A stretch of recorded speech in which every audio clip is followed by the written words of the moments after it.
हरे कृष्ण माता जी, दंडवत प्रणाम। हरे हरे कृष्ण कृष्ण माता माता जी, दंडवत दंडवत प्रणाम। प्रणाम। दंडवत प्रणाम माता जी, हरे कृष्ण।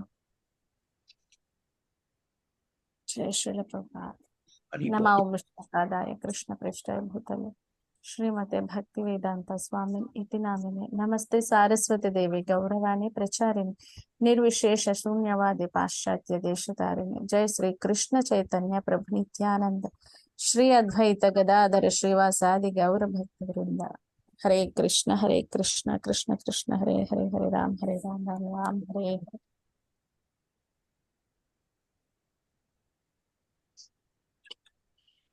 हरे श्री कृष्ण माता जी, प्रभुपाद प्रणाम। की जय।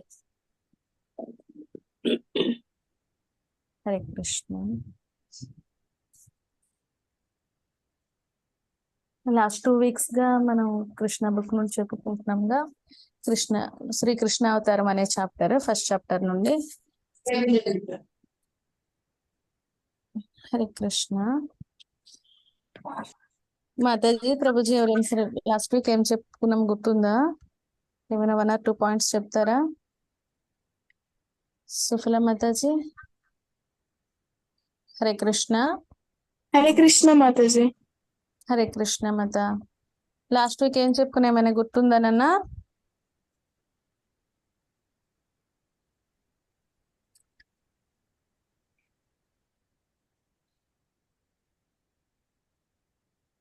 మరణం అంటే ఏంటి అని చెప్పుకున్నాం కదా. వసుదేవుడు కంసునికి ఎలా వివరించాడు అనేది మరణం గురించి. అదేమైనా గుర్తుందా?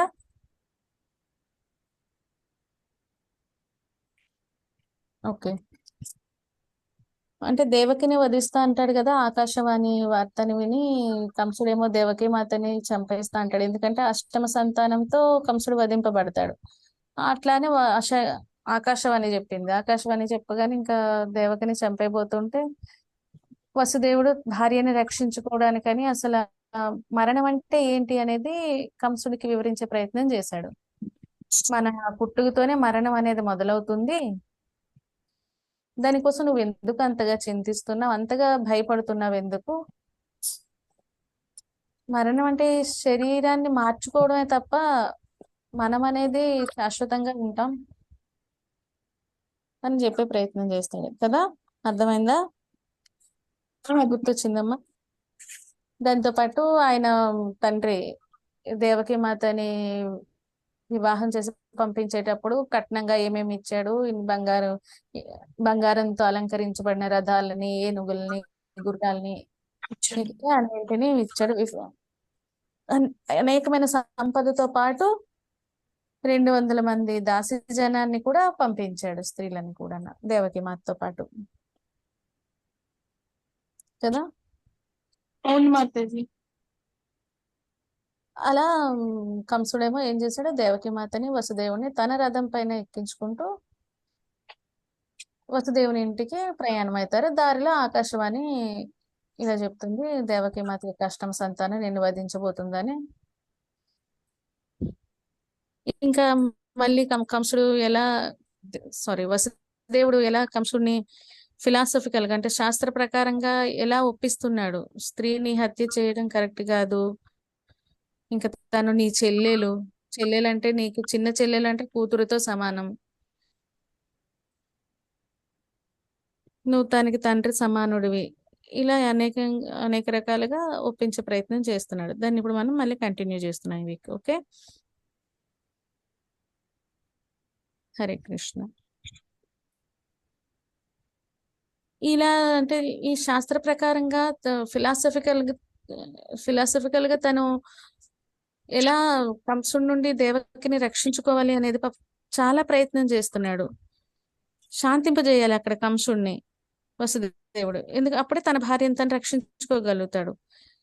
కంసుడు శాంతిద్దాం అనుకున్నా సరే తన అంటే అసురులు ఉంటారు కదా తన చుట్టూ, వాళ్ళు వినారనమాట. అంటే తను ఒక్కొక్కసారి ఎగిరి కొంచెం అలా మొగ్గు చూపుతున్న వసుదేవుని మాటలకి, కానీ తన చుట్టూ ఉన్న సాంగత్యం అసురులే ఉంటున్నారు కదా, అందుకని చెప్పి అసురుల ప్రవృత్తిలో చెడునే వాళ్ళు వింటారు కదా, మంచిని వినరు కదా. వసుదేవుడు మంచి చెప్తున్నా సరే వాళ్ళకి రుచించదు అసుర ప్రవృత్తిలో ఉండేటప్పుడు, అసుర గుణంలో ఉండేటప్పుడు. తన చుట్టూ ఉండే ఫ్రెండ్స్ కూడా అట్లానే ఉంటారు. ఇంకా అలా అయితే ఎలా అవుతుంది? నువ్వు ఇప్పుడు చంపకపోవచ్చు, ఇప్పుడు వదిలేసావంటే ఇంకా నీకు అదే నువ్వు ఆయన చేతిలో చంపబడిపోతావు. ఇలా తనని ఉత్సాహపరుస్తూ ఉంటారు ఇంకాస్త చెడు చేయడానికి. అటువంటప్పుడు అంటే ఎంత మంచి గుణంలో ఉన్న వాళ్ళు చెప్తున్నా సరే ఆ చెడు ప్రవృత్తిలో ఉండే వాళ్ళకి అర్థం కాదు. వాళ్ళ సాంగత్య దోషం వలన కూడా అట్లా జరుగుతుంది. ఎంత ప్రామాణికమైన ఉపదేశాన్ని చేసినా సరే వాళ్ళు వాళ్ళకేం పట్టదు. ఇంకా వాళ్ళ స్వార్థంగానే ఉంటారు.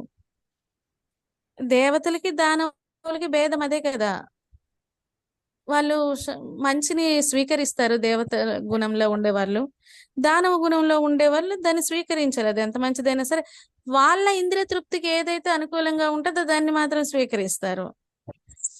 వాళ్ళు ఆ రీతిగానే, అందుకనే వాళ్ళని అసురులు అన్నారు, వీళ్ళని దేవతలు అన్నారు. మంచిని ఎవరైతే స్వీకరిస్తున్నారో వాళ్ళని దేవతలు అన్నారు, అటువంటి స్వీకరించలేని వాళ్ళని అసురులు అన్నారు. అయితే కంసుని ఎంత శాంతింపజేస్తున్నా సరే ప్రయత్నంలో వసుదేవుడు అసంతృప్తిగానే ఉన్నాడు. ఇంకా ఎలా తన్ని కాపాడుకోవాలి భార్యనని చాలా ఆలోచించాడు అనమాట. అంటే ఒక ప్రమాదం ఎదురైనప్పుడు బుద్ధిమంతుడైన వ్యక్తి ఏం చేస్తాడు? సాధ్యమైనంత వరకు ఆ ప్రమాదకర పరిస్థితిని ఎలా తప్పించాలా అని ప్రయత్నిస్తూనే ఉంటారు. అక్కడ నుండి స్కిప్ అయిపోవడానికి చూడరు, ఆ ప్రమాదం నుండి తప్పించాలి అని తన బుద్ధిని అంతా ఉపయోగించి చాలా ప్రయత్నిస్తారు. వాళ్ళ ప్రయత్నంలో ఎటువంటి దోషము ఉండదు. మనం ఏదైనా ఒకటి స్వీకరించామనుకోండి, ఒక ప్రమాదవశాత్తు కానీ దేనికైనా సరే మనం స్వీకరించే దాన్ని ఒక విషయాన్ని తీసుకున్నాం అనుకోండి, దాన్ని మనం 100% మన ప్రయత్నంలో ఎటువంటి లోపం ఉండకుండా చూసుకోవాలి. ఫలితం ఏదైనా రాని, కానీ మన ప్రయత్నం అయితే మాత్రం మనం 100% చేయాలి. సాధ్యమైనంత వరకు మనం చేస్తూనే ఉండాలి మన ప్రయత్నంలో దోషమేమి ఉండదు. అప్పుడు ఒకవేళ మనకి రిజల్ట్ కరెక్ట్, మనకి పాజిటివ్ గా రాకపోయినా సరే ఏముండదు, ఏమి ఒరిగేదేమి ఉండదు పెద్దగా. ఎందుకు అంటే మన ప్రయత్నంలో ఎటువంటి లోపం లేదు కాబట్టి ప్రయత్నంలో ఎప్పుడున్నా లోపం లేకుండా చూసుకోవాలి. సాధన అనేది అంత ముఖ్యం. అయితే ఏమనుకున్నాడు వసుదేవుడు, ఇప్పటికైతే దేవకి ప్రాణాన్ని ఎలాగోలా కాపాడాలి. సంతానం కలిగారనుకో, తర్వాత కదా సంతానం కలుగుతారు, తర్వాత వాళ్ళని రక్షించే పద్ధతిని ఆలోచించవచ్చు, ఎలా వాళ్ళని రక్షించుకోవాలా అని. ప్రస్తుతానికైతే దేవకిని కాపాడదాం కంసుడి నుండి అని అనుకుంటాడు. అంటే ప్రస్తుతానికి ఏంటంటే దేవకిని చంపేస్తాడు అనే ఆలోచన అనేది అది తన మనసుకి ఎటువంటి అంటే అంగీకరించట్లేదు, తను యాక్సెప్ట్ చేయలేకపోతున్నాడు. ప్రస్తుతం దేవకినైతే కాపాడుతాను ఎలాగోలాగా అని తన తీవ్రమైన ప్రయత్నం అలానే కొనసాగించాడు. వసుదేవుడు తన మనసులో తన భార్య గురించి ఆలోచించాడు. ఆలోచించి ఏం చెప్పాడు కంసుడికి,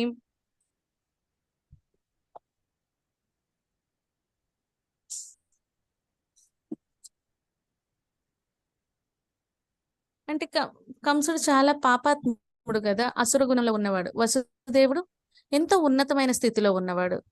కంసుడు చాలా నీచ స్థితిలో ఉన్నాడు. అయినా సరే పరిస్థితులను బట్టి తను ఎట్లా మాట్లాడుతున్నాడంటే, వసుదేవుడు అనేది ఇంతటి ధర్మాత్ముడా అయినా సరే ఈ దుష్టమైన వ్యక్తి, ఈ పాపాత్ముడైన ఈ కంసునికి ముఖస్థుతి చేయడం మొదలు పెట్టాడు. అంటే పొగిడాడు అనమాట.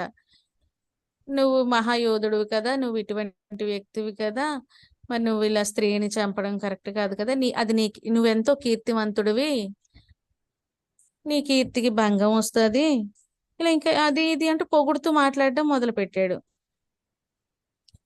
అది వసుదేవుడు ఎంత దుఃఖంలో ఉన్నప్పటికీ సరే బయటికి మాత్రం ఆయన మనసు అంగీకరించట్లేదు ఆ కంసుడిని అలా పొగడ్డానికి. కానీ సిచ్యువేషన్ తగ్గట్టు ఆయన ఏం చేశాడు, భార్యను కాపాడుకోవడం ఇంపార్టెంట్, అందుకని చెప్పి కంసుడితో ఇట్లా ముఖస్థుతి చేయడం మొదలు పెట్టాడు.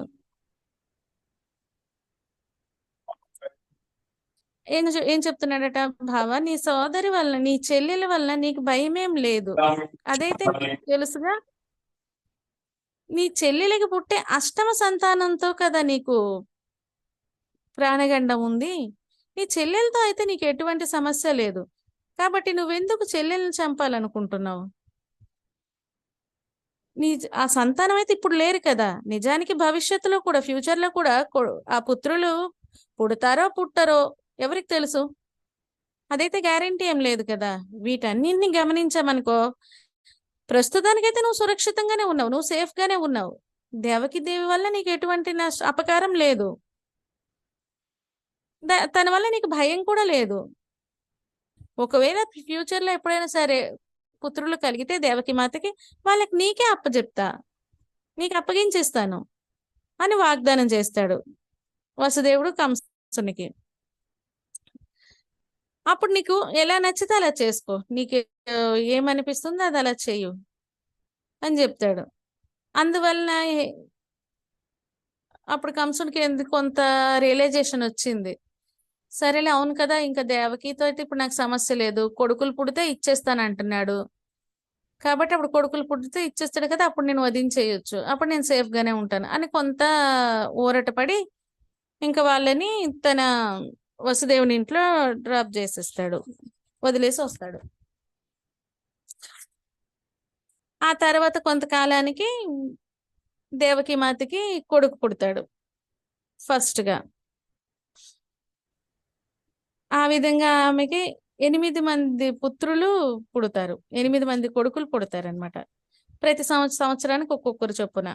అయితే మొదటి కొడుకు పుట్టినప్పుడు వసుదేవుడు ఏం చేశాడు, తను ఏదైతే మాట ఇచ్చాడో ఆ మాట ప్రకారం ఆ శిశువుని వెంటనే తన పుత్రుడిని వెంటనే కంసునికి ఇచ్చేశాడు. ఎందుకంటే వసుదేవుడు తను ఏదైతే మాట ఇచ్చాడో ఆ మాట మీద నిలబడతాడు, ఆ మాటని నిలబెట్టుకునే ప్రయత్నం తన సాయశక్తులో చేస్తాడు. ఎందుకంటే ఆయన సద్గుణ వ్యక్తి కాబట్టి, ఉన్నతమైన వ్యక్తి. అదే ఆసురి గుణంలో ఉన్నారనుకోండి, వాళ్ళ ఇచ్చే మాటకి దానికి ఎటువంటి, అప్పుడే మాట ఇచ్చేస్తారు, అలా మాట తప్పిపోతారు, వాళ్ళ అవసరానికి తగ్గట్టు, వాళ్ళ ఇంద్రియ తృప్తికి తగ్గట్టు దాన్ని మార్చేసుకుంటారు. కానీ ఇక్కడ వసుదేవుడు అలా కాదు, తను ఏదైతే మాట ఇచ్చాడో ఆ మాట ప్రకారం కొడుకుని అప్పగించేశాడు. ఆ నమ్మకంతోనే వసుదేవుడు తన ఏ మాట ఇచ్చినా నిలబెట్టుకుంటాడు అన్న నమ్మకంతోనే కంసుడు కూడా అప్పుడు వదిలేశాడు. అలా కొడుకును మొదటి కొడుకుని తెచ్చి ఇచ్చేశాడు కొడుకు పుట్టగానే కంసునికి. అయితే అప్పుడే పుట్టిన శిశువుని అప్పగించినంత మాత్రం బాధాకరమే కదా తండ్రికి, కొడుకుని దూరం చేసుకోవడం అంటే. అది అప్పుడే పుట్టాడు, పసిపిల్లవాడు కదా, పసికందని తీసుకెళ్లి అప్పగించేశాడు. కంసుడు ఏం చేశాడు, ఆ పిల్లాడిని ఆనందంతో తీసుకున్నాడు. కానీ అతడు వసుదేవుడి యొక్క నడవడిక ఏదైతే చూశాడో, కొడుకుని అప్పుడే పుట్టిన పసికందని తెచ్చి నాకు అప్పగించేశాడే, తన మాటని నిలబెట్టుకోవడంలో ఎంత సుప్రసిద్ధుడిగా ఉన్నాడు కదా అని తన మనసులో ఒక దయ అనేది కలిగింది కంసునికి.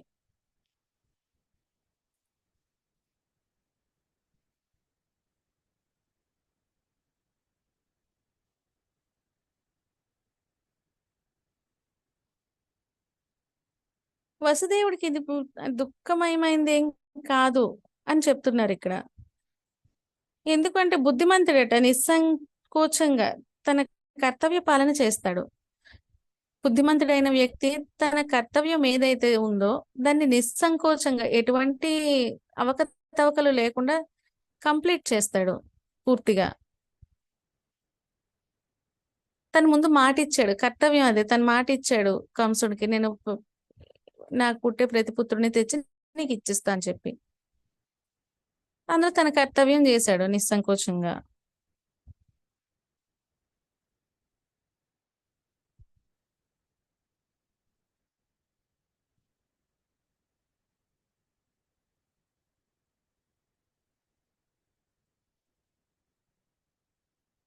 కానీ అదే కంసుడు అనుకోండి, అదే స్థానంలో కంసుడు ఉన్నాడు అనుకోండి, ఆయన ఇంద్రియ తృప్తి కోసం ఆయన ఎంతటి క్రూరమైన పనినైనా చేస్తాడు. ఎందుకంటే ఆయన అసుర ప్రవృత్తిలో ఉన్నాడు. కానీ వసుదేవుడు మాత్రం అలా చేయలేదు. తను ఏదైతే తనకి మాట ఇచ్చాడు, కంసునికి మాట ఇచ్చాడో ఆ మాట ప్రకారం తను నడుచుకున్నాడు. అదే సాధువుకి అసురుడికి ఉండే భేదం అన్నమాట. తన ఇంద్రియ తృప్తి కాకుండా సాధువు అనే వ్యక్తి భగవంతుని ఇంద్రియ తృప్తిని చూస్తాడు. ఇచ్చిన మాట కోసం తను ఏమైనా చేస్తాడు. ఈ అసుర గుణం కలిగే వాళ్ళు తన ఇంద్రియ తృప్తి కోసం ఎదుటి వ్యక్తిని ఏం చేయడానికైనా వెనకాడరు. వసుదేవుడు చేసే ఈ పనితో కంసుడు ఎంతో హ్యాపీగా ఫీల్ అయ్యాడు అనమాట. కొడుకుని తెచ్చి ఇచ్చేసాడు కదా, అందుకని తను హ్యాపీగా ఫీల్ అయ్యాడు. ఆశ్చర్యపోయాడు కూడా. అరే వసుదేవుడు మాట ఇచ్చాడు, ఓకే మాట నిలబెట్టుకుంటాడని తెలుసు, కానీ ఇంత బాధని కూడా సహించి తను మాటని నిలబెట్టుకున్నాడు అని అతని పైన కరుణ చూపించి, వసుదేవ ఈ శిశువుని నువ్వు నాకు ఇవ్వొద్దులే, ఈ శిశువు వల్ల నాకు ప్రమాదం లేదు. యాక్చువల్గా ఏంటి, అష్టమ సంతానం అన్నారు కదా, దేవకి యొక్క అష్టమ సంతానంతో తనకు ప్రమాదం. ఈ మొదటి సంతానంతో తనకేం ప్రమాదం లేదు. కాబట్టి నీకు దేవకి కలిగిన అష్టమ సంతానాన్ని నాకివ్వు. ఈ పిల్లాడిని నేనెందుకు గ్రహించాలి, ఈ పిల్లాడితో నాకేం ప్రమాదం లేదు, వెనక్కి తీసుకెళ్ళిపో అని అన్నాడు అనమాట. నీ ఇంటికే తీసుకెళ్ళిపో నువ్వు, ఈ పిల్లాడితో నాకేం ప్రమాదం లేదు కదా, అష్టమ సంతానంతోనే కదా నాకు ప్రమాదం అని దయ కలిగి వసుదేవునితో అన్నాడు. అయితే తన తొలి సంతానాన్ని తీసుకొని వసుదేవుడు తన తొలి పుత్రుడిని తీసుకొని ఇంటికి వెళ్ళిపోయాడు.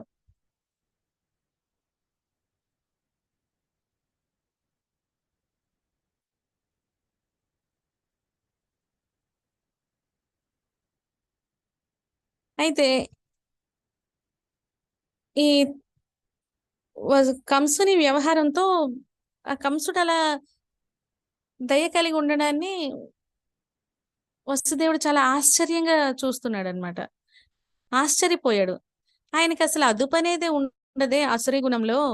అంతటి రాక్షసుడు ఉన్నత రాజవంశంలో జన్మించినా సరే ఆయన చుట్టూ ఉండే వ్యక్తులు కూడా అలానే ఉన్నారు. కాబట్టి ఈయన ఇలా ఎంతటి దయని ఎలా చూపించాడు అని ఆశ్చర్యపోతూ తన ఇంటికి వెళ్ళిపోయాడు. ఇంకా తను ఇచ్చిన మాట మీద స్థిరంగా ఉండలేడే అని అనుకుంటున్నాడు కూడా వసుదేవుడు తన మనసులో. అంటే తన ఇంద్రియ నిగ్రహం లేనివాడు కదా, తను ఇచ్చిన మాటగా తన ఇంద్రియాలను తను అధీనంలో ఉంచుకోలేడు. తన సంకల్పం ఏదైతే ఆ మాట ఇచ్చాడో ఆ మాటతో తను స్థిరంగా ఉండలేడు. రాజకీయంగా గాని ఇక్కడ రాజవంశీని గాని స్త్రీని గాని అన్నాడు విశ్వసించకూడదని మనకి చాణక్య పండితుడు చెప్తున్నాడు. ఎందుకంటే వీళ్ళు చంచల గుణాన్ని కలిగి ఉంటారు, స్త్రీ కూడా. ఈ రాజవంశీయులు కూడా వాళ్ళ ఇంద్రియ తృప్తికి వాళ్ళు దేన్నైనా చేయగలుగుతారు. వాళ్ళకి అధికారం కూడా ఉంటుంది కదా, అధికారాన్ని కూడా అట్లా దుర్వినియోగం చేసుకుంటారు.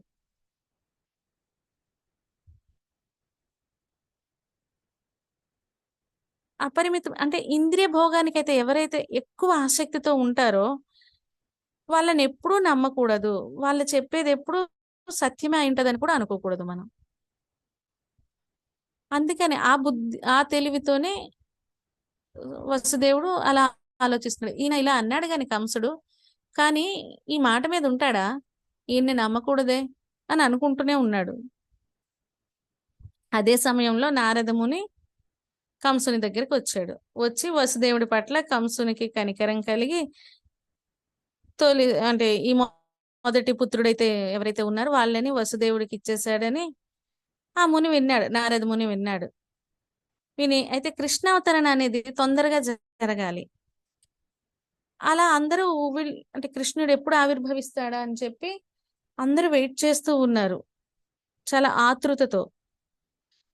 దాన్ని వేగవంతం చెయ్యాలి అంటే నందాది గోపులు వారి పత్నులు వంటి బృందావన వాసులు, ఇక వాసుదేవుని పక్షాన అతని తండ్రి సూరసేనుడు, వృష్ణి వంశులు, వారి బంధుమిత్రులు అందరూ కూడా దేవతలేనని కంసునికి చెప్తారు కదా. ముందే భూమాత వెళ్ళేటప్పుడు బ్రహ్మదేవుని దగ్గరికి, బ్రహ్మేమో శ్రీ మహావిష్ణువు దగ్గరికి, క్షీరోదక సాయి విష్ణు దగ్గరికి వెళ్తారు కదా. వెళ్ళేటప్పుడు ఏం చెప్తాడు, నేనే ఆవిర్భవిస్తాను, ఈ దేవతలందరూ ఎవరైతే ఉన్నారో వాళ్ళంతా నా వంశంలోనే జన్మిస్తారు. ఆ బృందావనంలో కూడా జన్మిస్తారు. వీళ్ళంతా కూడా దేవతలేను. నేను ఆవిర్భవించడానికి ముందే వీళ్ళందరూ ఆవిర్భవిస్తారు అని చెప్తారు కదా. అదే విషయం నారదుడు ఇప్పుడు కంసునితో చెప్పాడనమాట. వీళ్ళంతా కూడానా వృష్ణి వంశలు, వీళ్ళంతా కూడా దేవతలు.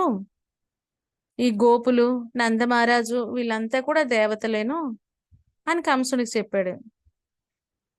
కంసుడు, అతని మిత్రులు, సలహాదారులు అందరూ ఉంటారు కదా, వాళ్ళంతా కూడా అసురులే కాబట్టి వాళ్ళంతా సావధానంగా ఉండాలి. అసురులకి దేవతలు అంటే ఎప్పుడు భయమే కదా. కాబట్టి వాళ్ళు అలా వింటున్నారు నారదుడు చెప్పేదంతా జాగ్రత్తగా. ఓ వీళ్ళంతా దేవతలే అనమాట, అంటే మనకి శత్రువులు అని అలా ఆలోచిస్తున్నారు.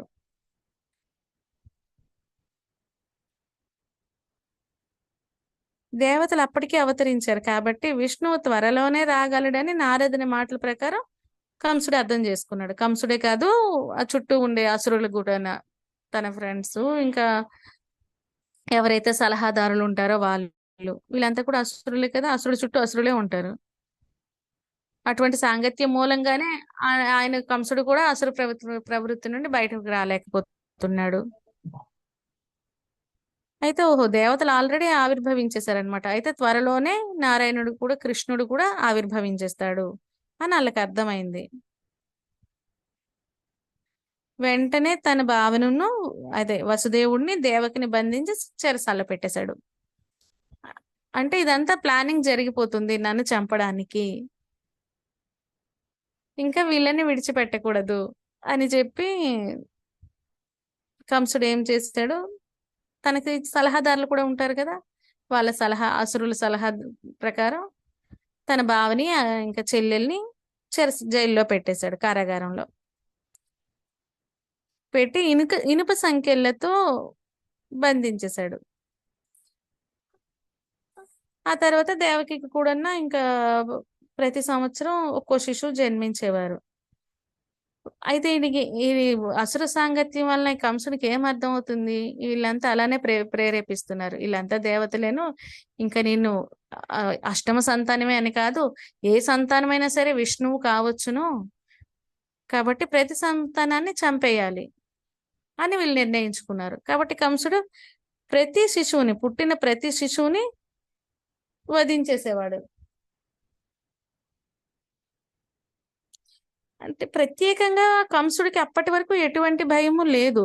అంటే మిగతా 7 సంతానం మీద భయం లేదు, అష్టమ సంతానం మీద మాత్రమే భయం. కానీ వీళ్ళ సాంగత్యం మూలంగా ప్రతి శిశువును కూడా వధించేశాడు.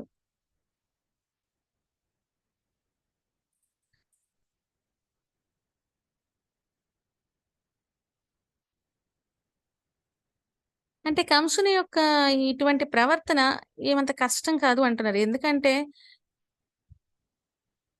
తమ కోరికలను తీర్చుకోవడానికి రాజవంశీయులంట తండ్రిని గాని, సోదరుని గాని, సమస్త కుటుంబాన్ని గాని, మిత్రుల్ని గాని, ఎవరినైనా సరే చంపే గుణాన్ని కలిగి ఉంటారు ఈ అసుర స్వభావంలో ఉండే రాజులు. ఇలా మనకి చరిత్రలో చాలా ఉదాహరణలే ఉన్నాయని ఇక్కడ మనకి ప్రభుపాద చెప్తున్నారు. ఇందులో ఆశ్చర్యం ఏం లేదు. ఈ అసుర గుణం కలిగిన రాజులు, అత్యాశ కలిగిన రాజవంశీయులు ఘోరమైన ఆశయాల కోసం ఏ పనైనా చేస్తారు, ఎవరినైనా వధించేస్తారు. అది తండ్రా, తల్లా, భార్యనా, బిడ్డనా, స్నేహితుడా, వాళ్ళకి అటువంటి భేదం ఏమీ ఉండదు. వాళ్ళ ఇంద్రియ తృప్తి మాత్రమే వాళ్ళకి కావాలి.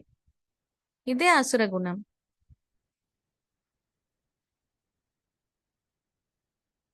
నారదుడు ఇంకో విషయం కూడా చెప్తాడు కంసునికి, ఏమని, నువ్వు పూర్వజన్మలో కాలనేమి అనే రాక్షసుడివి, అప్పుడు నువ్వు విష్ణువుతో చంపబడ్డావు. ఆ విషయాన్ని కూడా నారదముని ద్వారా కంసుడు తెలుసుకున్నాడు. ఇప్పుడు భోజవంశంలో జన్మించి యదువంశానికి బద్ధశత్రుగా అవ్వడానికి నిశ్చయించుకున్నాడు. శ్రీకృష్ణుడు యదువంశంలోనే జన్మింపనున్నాడు. ఇంకా భోజవంశీయుడు కదా కంసుడు, ఈ భోజవంశానికి భద్రశత్రువుగా కృష్ణుడు ఆవిర్భవించబోతున్నాడు అని తెలుసుకున్నాడు.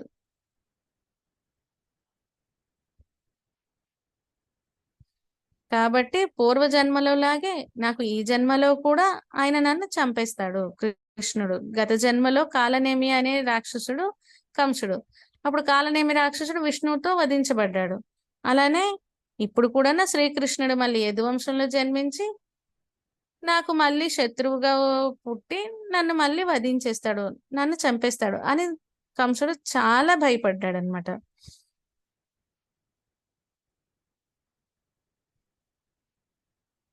అయితే ఫస్ట్ ఏంటి, యదు భోజ అందక వంశాల్లో ప్రధానుడైనట్టు తన తండ్రి ఉగ్రసేనుని చెరసాల్లో పెట్టాడు. ఈ యదు వంశము, భోజ వంశం, అందక వంశాల్లో ప్రధానమైనటి వాడు తన తండ్రి అయిన ఉగ్రసేన మహారాజు కూడా ఆయన జైల్లో పెట్టేశాడు.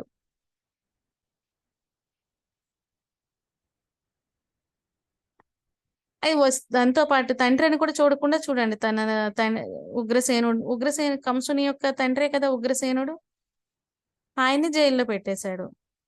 ఇంకా వసుదేవుడు తండ్రి అయిన సూరసేన మహారాజుని కూడా ఆయన రాజ్యాన్ని లాగేసి ఆయన ఆయనకు సంబంధించిన ప్రాంతాలన్నింటినీ ఆక్రమించేసి తానే రాజునని చెప్పేసి ఆయన్ని కూడా ఇంకా జైల్లో పెట్టేశాడు. ఇంకా అంటే మొత్తానికి నేనే రాజుని అని తన ఆసురీ గుణంతో ఇవన్నీ ఆక్రమించుకొని తానే రాజునని ప్రకటించుకున్నాడు.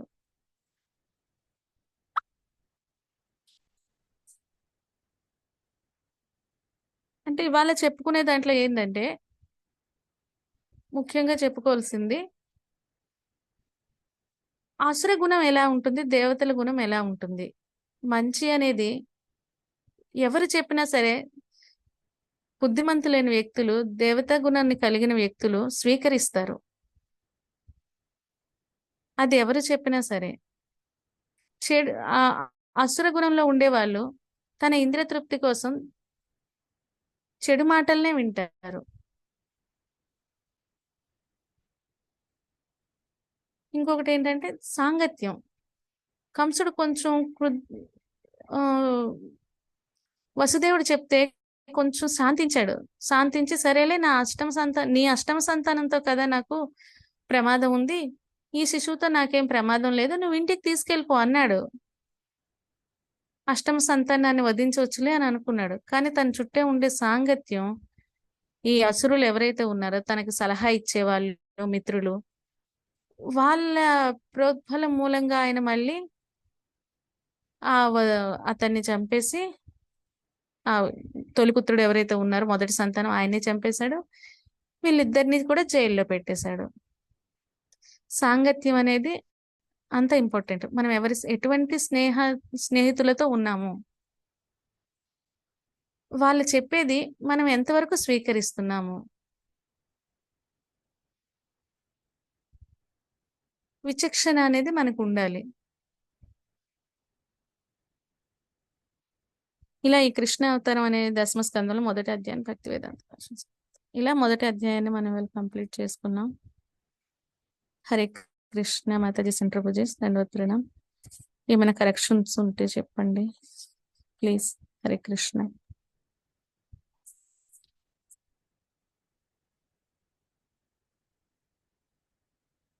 హరే కృష్ణ మాతాజీ. అర్థమైందా శుక్ల మాతాజీ? ప్రహ్లాద్ ప్రభు హరే కృష్ణ. అర్థమైంది మాతాజీ. అర్థమైంది మాతాజీ. హరే కృష్ణ. చక్కగా చెప్పారు మాతాజీ. హరే కృష్ణ మాతాజీ. దండవత్ ప్రణామ్. హరే కృష్ణ మాత. సారీ మాతాజీ, ప్రహ్లాద్ ప్రభు కింద సేవకి వెళ్ళిపోయాడు. అవునా, సరే మాతాజీ. సుఫ్ల మాతాజీ, ఏమైనా క్వశ్చన్స్ కానీ ఉన్నాయా? ఏమైనా అర్థం కాలేదా?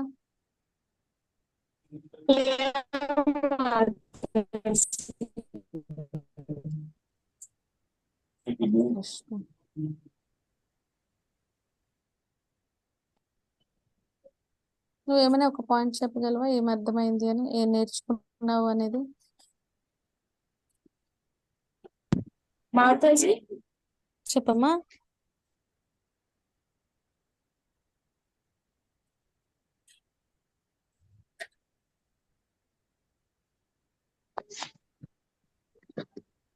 శుక్ల మాతాజీ చెప్పమ్మా.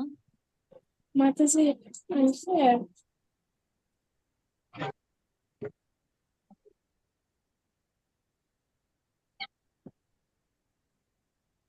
ఏమైనా చెప్తున్నావా తల్లి? నీ వాయిస్ రావట్లే. లేదు మాతాజీ. మాతాజీ ఇక్కడ అసురులకిను మానవులకు ఉన్న ఆ గుణాల గురించి మీరు చక్కగా వివరించారు మాతాజీ. అదైతే నాకు బాగా అర్థమైంది. అలాగే ఈయన అదే వసుదేవుడు తన మాట నిలబడి సత్యసంధుడు అనిపించుకున్నాడు మాతాజీ, అదొకటి అర్థమైంది. అలాగే కంసుడు కూడా మరి మొదటి బిడ్డను వదిలేశాడు కదా మాతాజీ, అంటే ఆయన అష్టమ గర్భం కోసం ఎదురు చూస్తున్నట్టుగా మనం భావించాలి కదా మాతాజీ. అక్కడ చెప్పారు మాతాజీ, అష్టమ సంతానంతోనే కదా ప్రమాదం. అవును. ఓకే మాతాజీ, మీకు ధన్యవాదాలు బాగా చెప్పినందుకు.